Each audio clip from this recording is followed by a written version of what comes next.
Metre 300ක් දිග දුම්රියකට ගසක් පසු කර යාමට ගතවන්නේ තත්පර 10ක කාලයකි. එම දුම්රියට මීටර් 600ක් දිග පාලමක් පසු කිරීමට කොපමණ කාලයක් ගත වේද? මෙතන අවස්ථා දෙකක් තියෙනවා. එකක් ගසක් පසු කරගෙන යන අවස්ථාව, අනිත් එක පාලමක් පසු කරගෙන යන අවස්ථාව. මේ පළවෙනි අවස්ථාවේ අපිට අගයන් දෙකක් ගන්න පුළුවන් D සහ T. දෙවෙනි අවස්ථාවේ අපිට ගන්න පුළුවන් මේ D කියන අගය විතරයි. එහෙනම් අපි පළවෙනි අවස්ථාව මුලින්ම සලකලා බලනවා ගසක් පසු කරගෙන යන අවස්ථාව. D සහ T දන්නවා නම් අපිට S ගන්න පුළුවන්. S සමානයි D බෙදීම T. එහෙනම් 310න් බෙදුවම අපිට පිළිතුර ලැබෙනවා තත්පරයට මීටර් 30ක් විදියට.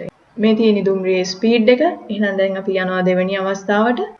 මෙතෙන්දී අපි D සහ S දන්නවා. DS දන්නවා නම් අපිට T හොයාගන්න පුළුවන්. අපිට පිළිතුර ලැබෙනවා 900 බෙදීම 30 කියලා කියන්නේ තත්පර 30යි.